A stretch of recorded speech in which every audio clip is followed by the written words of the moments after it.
YouTube. Wow. More rain. Okay. Not bad. Not bad. Not like it was. But, you know, the one thing when you're dealing with fiber optics. Am I bleeding? When you're dealing with fiber optics and, you know, robotics and expensive, you know, stuff, you just have to be aware, right? And even like if the customer's not outside and it starts raining, you better close that kit up. You know, the last thing you want to have, they hired a Conestoga, they hired a roll kit, they hired a tarped trailer, a covered trailer, if you will, for a reason, right? And so if any of their stuff gets wet, that's going to be a big problem. It's going to be a big problem for me, right?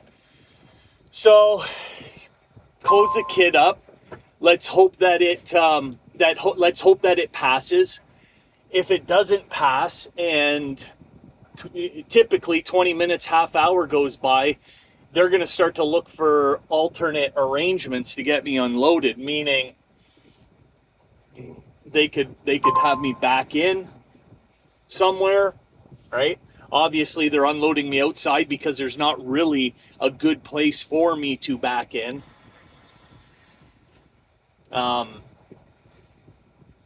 Nevertheless, they make things happen. I was watching a video. Oh, I didn't even know I was dirty. Look at that, eh? I didn't even know my arm was dirty. And I just literally wipe it and boom. Like, ugh. That's why with flatbed, like you have to shower every day. Every day after work, you have to shower before you go to bed. I don't know about you guys, but I'm not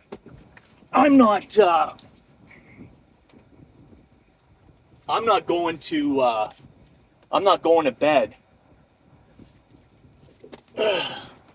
Right? On a Monday especially, you know, you can bird bath. I've been left with with no choice but to bird bath.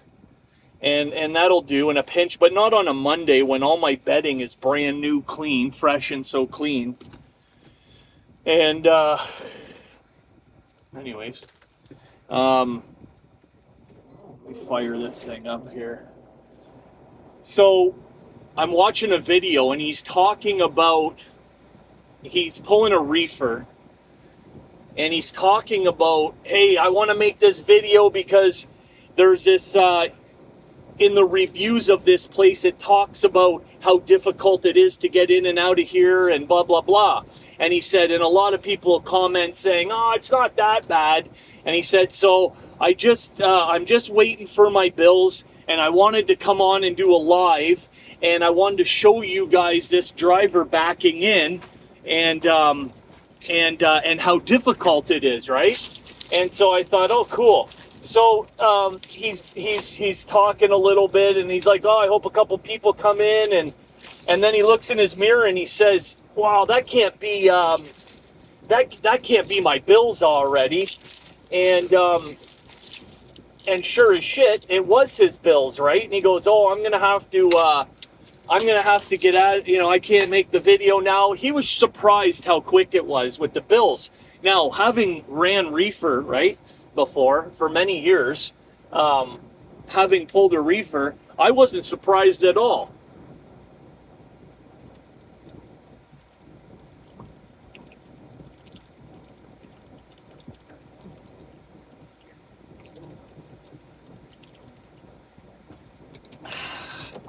Excuse me.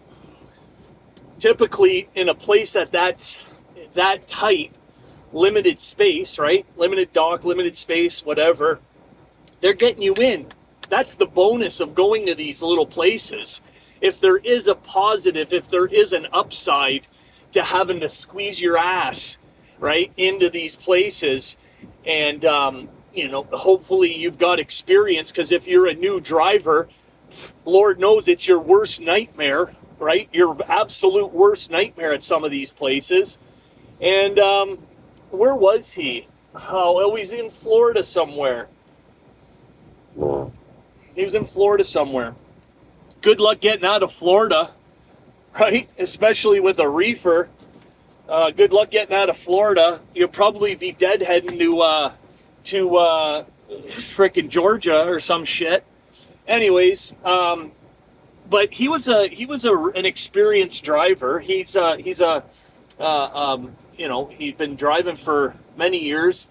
I was kind of shocked that he was so surprised that they were coming with his bill so quickly.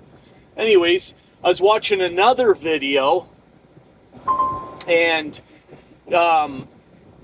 he's talking, he's doing his video or whatever, and he's saying, yeah, and so I'm going down and he's complaining about a four-wheeler, right? Some kind of nonsense on the road with a four-wheeler. And he's saying, yeah, so I'm going down the road, and next thing you know, I look in my mirror, my fender mirror, and I see the driver coming up on me, right? And I'm thinking to myself, you should not be able to see, okay? Now listen to me. I'm going to tell you. Listen to me correctly. You should not be able to see the lane next to you on your fender mirror if your fender mirrors are placed correctly, okay? I don't know where this idea that people are under the impression that those front fender mirrors are an alternate way to view the traffic beside you. That's not what those are for, okay? I know some of you and some of you guys are going, you're absolutely right, Driver's Lounge. Who's stupid enough to think that? Well, a lot of drivers are, right? They don't even understand what those fender mirrors are for. Okay? So I'll go ahead and I'll tell you what I think they're for. I'll tell you what I know they're for. And then you guys can let me know in the comments if you agree with me or not. Now, if you disagree with me, then, I mean, you're going to have to brush up on your trucking skills. But because what they're for is you should have that glass in that on your right side, okay? You should have that glass pushed all the way to the right, as far as you can to the right. And the glass on your left, on the driver's side, you should have the left side of that glass pushed all the way. It's a convex mirror, right? What's convex for? Going around a corner. So when you're pulling up to when you're pulling up to a spot, like for instance where I am right now, I'm coming out of the drive, and I'm not going to be on a 90-degree angle coming out of the drive, so I can't look left and right. I'm going to be coming out on a 45. So when you're coming out on a 45, or when you're at a stop sign where the road is kind of wonky, you shouldn't have to be doing one of these, right? You should be able to look in your fender mirror and see what's beyond, what's beyond there. That's what those are for. So if you're going down the road right now and you can see in your fender mirror the lane, okay, so it stopped raining.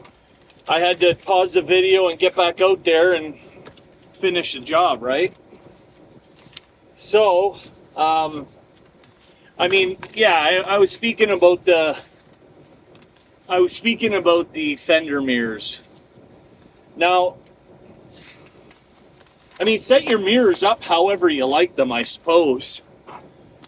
You know, if it makes you feel like it, like I sit back in my, I'm positioned, my seating position, I can't even see my fender mirrors.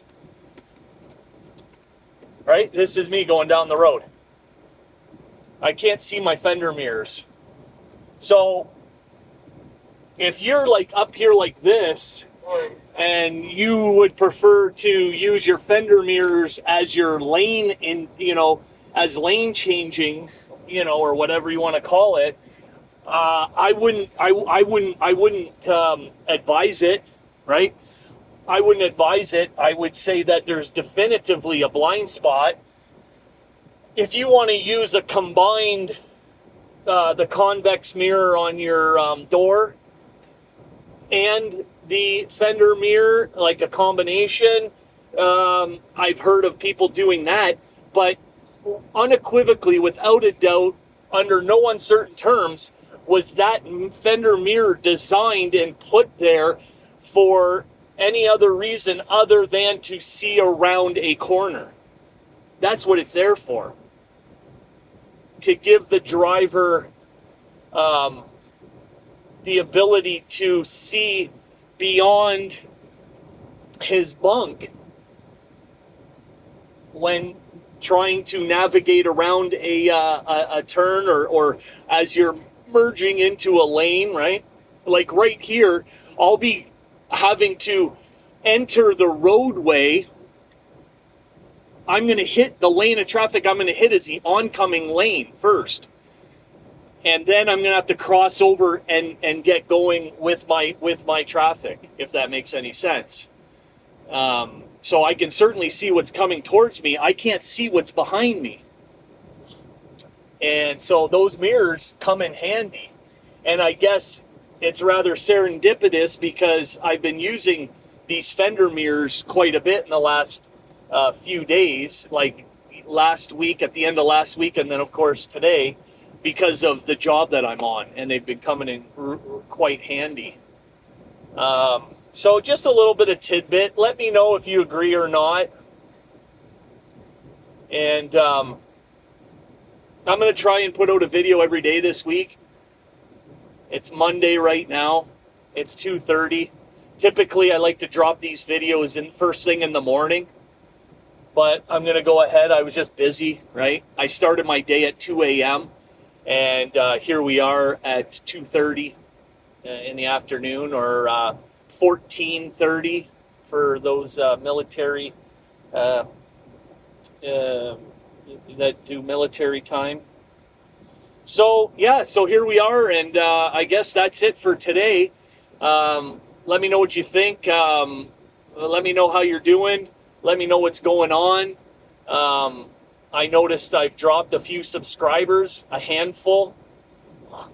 I'm not sure exactly what that says or why that is. I'm sure they just don't like the cut of my jib. And I know a lot of people aren't too much with like hearing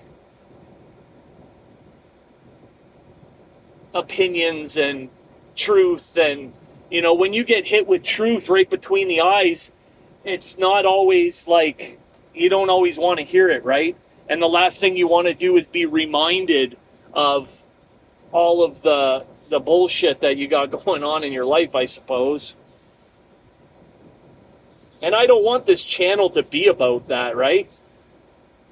I would like to entertain, inform, and communicate, really, is what I want with this channel, right? Again, right, bouncing ideas off of each other, and so far that's the majority of what's been going on this channel has been that. I definitely don't want to discourage people from trucking or anything like that, but I do want people to have, I want people to be have the correct information and make informed decisions. You know, make informed decisions.